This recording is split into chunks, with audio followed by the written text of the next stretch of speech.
हाय दोस्तों, अब यहाँ पे देख सकते हो कि हमने कल यहाँ तक बता दिया था कि ये जो उपग्रह होता है इसके पास भी अपना प्रकाश नहीं होता। ये भी जो है सूर्य के प्रकाश से चमकते हैं। ठीक है, तो अब यहाँ से हम पढ़ते हैं। ठीक है, तो इसी के साथ उद्घोषक ने सभी दर्शकों को तारामंडल पहुंचकर सौर परिवार की वैज्ञानिक जानकारी प्राप्त करने के लिए धन्यवाद दिया। जो वहाँ पे आए थे उनको थैंक यू बोला। ठीक है, उद्घोषक ने जानकारी प्राप्त करने के लिए धन्यवाद दिया और कहा कि सभी खगोलीय घटनाएं जो होता है वैज्ञानिक दृष्टिकोण से समझना और जानना चाहिए। ठीक है, जितना भी मतलब घटना होता है, जैसे उल्कापिंड गिरता है, चाहे चंद्र ग्रहण लगता है, सूर्य ग्रहण, ये जो सब के सब जो है ये सब वैज्ञानिक दृष्टिकोण से ही जानना और समझना चाहिए। ये नहीं कि जैसे यहाँ पे क्या बोल रहा है कि वैज्ञानिक दृष्टिकोण से समझना और जानना चाहिए, ना कि मतलब लोगों के द्वारा जो कहा जाता है अंधविश्वासों से। जैसे मान लीजिए कि बोलता है सब कि जैसे बोलता है कि गोबर पे मतलब अगर वो जो बिजली है, आसमान में जो बिजली चमकता है जिसको लोग ठनका भी बोलते हैं। ठीक है, उसको वज्रपात भी बोलते हैं, थंडर भी बोलते हैं। ठीक है, थंडर इंग्लिश में बोलते हैं और वज्रपात भी बोलते हैं। वो जो बिजली है वो बोलते हैं कि जब वहाँ पे गोबर पे गिरेगा तो वो सोना बन जाएगा। तो ऐसा कुछ बात है नहीं, और कुछ गिरता उड़ता कुछ नहीं, वो बस सिर्फ बहुत हाई पावर का वो करेंट होता है। ठीक है, जो जो करंट जैसे कैसे आदमी को मारता है, बस वो उस तरह से करंट लग जाता है। ठीक है, सो समाप्त हुआ, मतलब जो ये अंधविश्वास था अब धीरे धीरे समाप्त हुआ, जैसे जैसे मतलब लोग जान रहे हैं ये सब खगोलीय घटना के बारे में। सभी लोग बाहर निकलने लगे। ठीक है, यहाँ पे थोड़ा मिट गया है, यहाँ पे है सभी लोग बाहर निकल गए। ठीक है, जो जहाँ पे पहुँचे थे सौरमंडल देखने के लिए पटना में गए थे, वहाँ से सब बाहर निकल गए। अब यहाँ से देखिए, अब यहाँ से बोल रहा है कि गोविंद ने उत्साहपूर्वक कहा। ठीक है, खुशी से, मतलब कि आज मैंने नई नई बातें सीखी। ठीक है, नया नया बात जो सीखा गोविंद। उसके पिताजी ने कहा कि उन्होंने कुछ बातें नहीं बताई, मतलब वहाँ पे जो है कुछ उनके पिता में ऐसा कुछ मतलब बात होगा, दिमाग में चल रहा होगा कि जो अपने पुत्र को बताया कि वो जो है वहाँ पे कुछ बात नहीं बताई। सौर परिवार में तारों, ग्रहों एवं उपग्रहों के अतिरिक्त, यानी उपग्रहों के अलावा, ये सब जो है तारा, ग्रह, उपग्रह, ये सब के अलावा बहुत सारे छोटे छोटे पिंड भी सूर्य का चक्कर लगाते हैं। ठीक है, ये खाली नहीं कि सूर्य है और तारा है, ग्रह है, उपग्रह है, इसके अलावा भी वो जो छोटे छोटे पिंड भी सूर्य का चक्कर लगाते हैं, इन्हें क्षुद्र ग्रह कहा जाता है। ठीक है, क्षुद्र ग्रह कहा जाता है जो छोटे छोटे पिंड होते हैं। ये मंगल एवं बृहस्पति की कक्षाओं के बीच घूमते हैं। ठीक है, ये जो क्षुद्र ग्रह होता है कौन कौन से ग्रह के बीच में होता है? मंगल और बृहस्पति ग्रह के बीच में। यहाँ पे देख सकते हो, जैसे कौन सा, यहाँ पे ये मंगल है। ठीक है, ये मंगल ग्रह, और इसके साइड में मतलब ये जो बीच का एरिया, उसके बाद ये वाला देखिए बृहस्पति है, यहीं पे घूम रहा है। तो यही सब में मतलब ये क्षुद्र ग्रह घूमता है। ठीक है, यहाँ पे देख सकते हो क्षुद्र ग्रह है ना, तो इसी में क्षुद्र ग्रह घूमते रहता है। ठीक है, तो वही मंगल और बृहस्पति की कक्षाओं के बीच में क्षुद्र ग्रह घूमता है। ठीक है, इन्हें क्षुद्र ग्रह कहा जाता है। ये मंगल एवं बृहस्पति की कक्षाओं के बीच होते हैं। ठीक है, तो खगोलविदों का मानना है कि जो मतलब खगोल, ये जब ब्रह्मांड के जो वैज्ञानिक होते हैं उनको खगोलविद बोला जाता है, जो विद्वान, उनका मानना है कि ये ग्रह के ही टूटे हुए भाग हैं। ठीक है, ये जो क्षुद्र ग्रह है क्या है? ग्रह के ही, मतलब ग्रह उपग्रह ये सब के ही टूटे हुए भाग होते हैं। ठीक है, जो आकाश में इधर उधर घूमते रहते हैं। ठीक है, तो ये ग्रह के ही छोटे छोटे मतलब टूट फूट के तनी मनी जो थोड़ा मोड़ा टूट फूट जाता है, तो वही जो है टूटने के बावजूद भी वो उनका आदत रहता है, घूमते रहता है। ठीक है, जो आकाश में इधर उधर घूमते रहते हैं। सबसे बड़ा क्षुद्र ग्रह सीरस है। तो सबसे बड़ा ध्यान रखना है कि सबसे बड़ा क्षुद्र ग्रह कौन सा होता है? तो सीरस होता है। ठीक है, सबसे बड़ा क्षुद्र ग्रह क्या होता है? सीरस, ये ध्यान रखना है। अब यहाँ पे देखिए, ग्रहों की परिक्रमा अवधि एवं उपग्रहों की संख्या का विवरण है। ठीक है, जो दिया गया ग्राफ के रूप में। अब जैसे देखिए, ग्रहों के नाम बुध, शुक्र, पृथ्वी, मंगल, बृहस्पति, शनि, अरुण और वरुण, टोटल 8 है।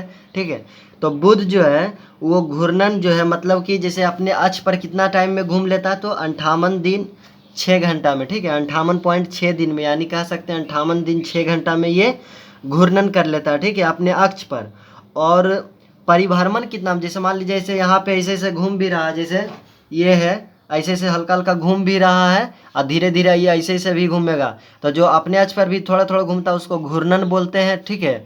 और जो मतलब कि चारों बगल ऐसे ऐसे चक्कर लगाता है उसको हम परिभ्रमण कहते हैं, ठीक है। तो घूर्णन है 58.6 दिन और परिभ्रमण कितना है 87.97 दिन, ठीक है। ये आपको ध्यान रखना है, उपग्रहों की इसकी संख्या 0 है, ठीक है।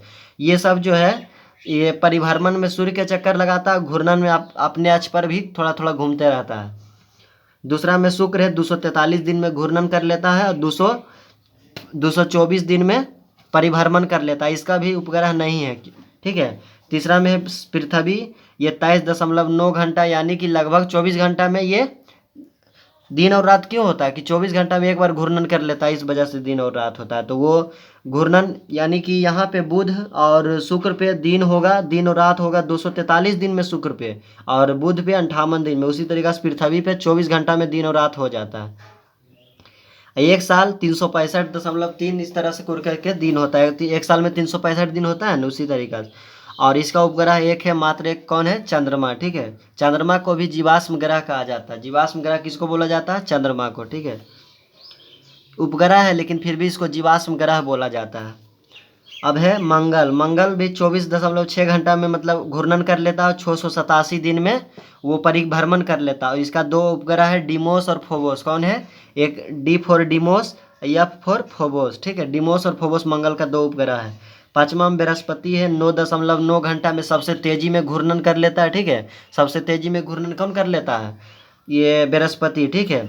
और परिभ्रमण 11.86 वर्ष में, यानी कि 11 साल में ये परिभ्रमण करता है। बृहस्पति के पास अब 79 उपग्रह, कितना है, 79, ठीक है। ये आपको ध्यान देना है, ठीक है, 79 उपग्रह है। उसके बाद है शनि, शनि जो है 10 घंटा में 10.3 घंटा में ये घूर्णन करता है, 29.46 वर्ष में, यानी 29 साल में ये परिभ्रमण करता है। और इसका है 82 उपग्रह, ठीक है। अब 82 उपग्रह हो गया शनि का। यूरेनस का जो है 16.2 घंटा में ये क्या करता है, घूर्णन कर लेता है और परिभ्रमण 84 वर्ष में कर लेता है, ठीक है। और इसका उपग्रह है 27, और बढ़ा होगा, ध्यान में नहीं है। आठवां में नेपच्यून है जिसका नाम वरुण है, 18.5 घंटा में घूर्णन कर लेता है और 164 वर्ष में ये परिभ्रमण करता है। यानी यहाँ पे ये जो वरुण ग्रह है यहाँ पे मतलब एक साल जो पूरा होता है कितना दिन का, तो 164 वर्ष मतलब बराबर एक साल यहाँ पे होता है।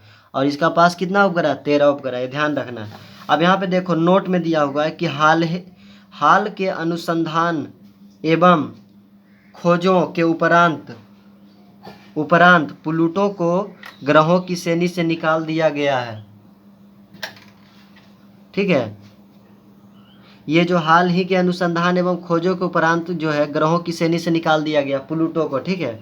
तो कभी कभी आकाश में जो है टूटकर गिरते हुए तारे दिखाई पड़ते हैं। कभी कभी रात में देखते होंगे आप लोग कि जैसे सभी लोग देखते हैं कि कभी कभी वो क्या होता है, टूटते हुए तारा के जैसा मतलब प्रकाश से भरा हुआ वो दिखाई पड़ता है। ये तारे नहीं होते हैं बल्कि ये पत्थर के छोटे छोटे टुकड़े होते हैं, ठीक है, जिसे उल्का पिंड बोला जाता है, जो सूर्य के चारों ओर चक्कर लगाने वाले पिंडों से टूटकर गिरते हैं। जैसे किसी वजह से जैसे मतलब घूमते घूमते ऐसा होता है कि वहाँ पे कहीं पे उसका थी में कमज़ोर कुछ पड़ जाता है तो टूट कर गिर जाता है, तो वही होता है, उन्हें उल्का पिंड कहते हैं। अब वो जलता कैसे है, देखिए वो तो गिर जाता है लेकिन जलता कैसे, हवा के घर्षण से, ठीक है। हवा जब घर्षण होता है बहुत तेज़ी में गिरता है, बहुत स्पीड में, तो वो क्या होता है, हवा के साथ घर्षण करता है और घर्षण से गर्म होता है और गर्म होकर के वो जल उठता है, जिससे उससे प्रकाश निकल पाता है। तो टूटने की प्रक्रिया में, ठीक है, तो उन्हें क्या बोला जाता था जो टूट कर गिरता है, उन्हें उल्का पिंड कहा जाता है, ठीक है। उल्का पिंड, ये आपको ध्यान देना है, ठीक है, यार ध्यान देना, उल्का पिंड कहा जाता है। ये जो टूटने की प्रक्रिया में वायु के साथ घर्षण के कारण ये गर्म होकर जल जाते हैं, ठीक है, जल जाते हैं, जिससे प्रकाश उत्पन्न होता है, लाइट वहाँ पे बनता है, ठीक है। ये ध्यान देना आपको। कई बार उल्का पिंड होता है पूरी तरह जले बिना पृथ्वी पर गिर जाते हैं। ये जो है कई बार क्या होता है, जैसे मान ली कुछ जला और कुछ बच गया तो ठीक है, तो वो पृथ्वी पर गिर जाते हैं, जिससे धरातल जो होता है यानी पृथ्वी पर गड्ढे बन जाता है, ठीक है। ये आपको ध्यान देना है कि जब मान लीजिए कि कोई गिरा तो बहुत मान लीजिए छोटा मोटा है तो वो तो पूरी तरीके से जल जाएगा, थोड़ा और बड़ा है तो वो अगर पूरा नहीं जल पाया और गिर गया पृथ्वी पे तो क्या होगा, गड्ढा बन जाएगा, ठीक है। क्या होगा? गड्ढा बन जाएगा, जहाँ पे गिरेगा वहाँ पे गड्ढा बन जाएगा। एक क्रेटर झील है, क्रेटर, ठीक है, क्रेटर झील है भारत में, ये शायद ध्यान नहीं कर्नाटक में है कि कहाँ है, क्रेटर झील है, ठीक है। तो क्रेटर झील जो है बनता है उल्का पिंड के मतलब गिरने से ही बना था, ठीक है। क्रेटर जो झील होता है किससे बना था? उल्का पिंड गिरा था वहाँ पे और गड्ढा हो गया था, ठीक है, पृथ्वी पर गिर गया था, तो उससे ही क्रेटर झील बना है। उसमें झील किसको बोलते हैं? गड्ढा बना, उसमें पानी जम गया, ठीक है, पानी आ गया कहीं से वर्षा का चाहे नदी का, उसे ही झील बोलते हैं। अब आगे देखिए, अब यहाँ पे देखिए बोल रहा है आकाश गंगा तारों की नदी। आकाश गंगा को क्या बोलते हैं? तारों की नदी, क्योंकि आकाश गंगा हम उसे बोलते हैं, देखिए यहाँ पे ये जो आकाश गंगा है इसको हम तारों का नदी बोलते हैं, क्योंकि आकाश गंगा जो होता है ना बहुत सारा तारा का समूह होता है। क्या होता है? आकाश गंगा बहुत सारा तारों का समूह होता है। असंख्य मतलब इसका हम डिफिनीशन अगर बोलना चाहेंगे तो ये बोलेंगे कि असंख्य तारों के समूह को आकाश गंगा कहते हैं। अब यहाँ पे देखिए क्या बोल रहा है, इसके अलावा ब्रह्मांड में अनेक आकाश गंगा है। ब्रह्मांड में 100 अरब आकाश गंगा है। कितने आकाश गंगा है? 100 अरब, ठीक है। और हर सभी आकाश गंगा में यानी एक आकाश गंगा में 100 अरब तारा, ठीक है, आपको ध्यान देना है। ब्रह्मांड में कितना आकाश गंगा है? 100 अरब आकाश गंगा है, और एक में सिर्फ एक में 100 अरब तारा है। तो उसी तरीके से 100 में 100 करके सब में 100 अरब तारा भी है इसमें। गोविंद ने पूछा, ये आकाश गंगा क्या है पिताजी? खुले आकाश में कहीं कहीं रास्ते की तरह दूर तक असंख्य तारों की फैली चौड़ी सफ़ेद चमकदार पट्टी होती है। इसकी कल्पना आकाश में प्रकाश की एक बहती नदी की तरह की गई है, इसे ही आकाश गंगा कहते हैं, ठीक है। तो ये मतलब बोल रहे हैं उसके पिताजी कि कहीं कहीं जो है ना रास्ते की तरह, आसमान में जो है रास्ते की तरह, मतलब जैसे रास्ता कैसे होता है, रोड सड़क होता है ना, उस तरह से मतलब ढेर सारा तारा, असंख्य तारों, फैली चौड़ी सफ़ेद मतलब चौड़ा टाइप के चमकदार, जिससे दूर से कोई भी चीज़ मान लीजिए 50-60 को बल्ब हम जला देंगे और थोड़ा थोड़ा साइड में करके दूर से देखेंगे तो कैसा लगेगा? रोड के चौड़ा टाइप में परतदार पट्टी के समान दिखाई देगा। उसी तरीक़ा से आकाश गंगा है। इसकी कल्पना जो है, इसकी कल्पना मतलब जैसे कल्पना, इमेजिनेशन जो है आकाश में प्रकाश की एक बहती नदी की तरह की गई। जैसे मान ली बहती नदी के जैसा लगता है देखने में कि मतलब नदी टाइप के जा रहा उजला कलर के, ठीक है। तो वैसे ही आकाश गंगा कहते हैं। लेकिन ध्यान देना है कि आकाश गंगा किसको बोलते हैं? बहुत सारे तारों के समूह को आकाश गंगा कहते हैं, ठीक है। एक आकाश गंगा में कितना तारा है? 100 अरब तारा, ठीक है। और हम लोग जो जिस आकाश गंगा में रहते हैं उसका नाम है मंदाकिनी, ठीक है, मंदाकिनी, ध्यान देना है, मंदाकिनी। उसी का नाम है दुग्ध मेखला, और उसी का नाम है इंग्लिश में मिल्की वे, ठीक है। मंदाकिनी, दुग्ध मेखला, मिल्की वे, तीनों आकाश हम लोग का आकाश गंगा जिस आकाश गंगा में रहते हैं उसका नाम है, ठीक है।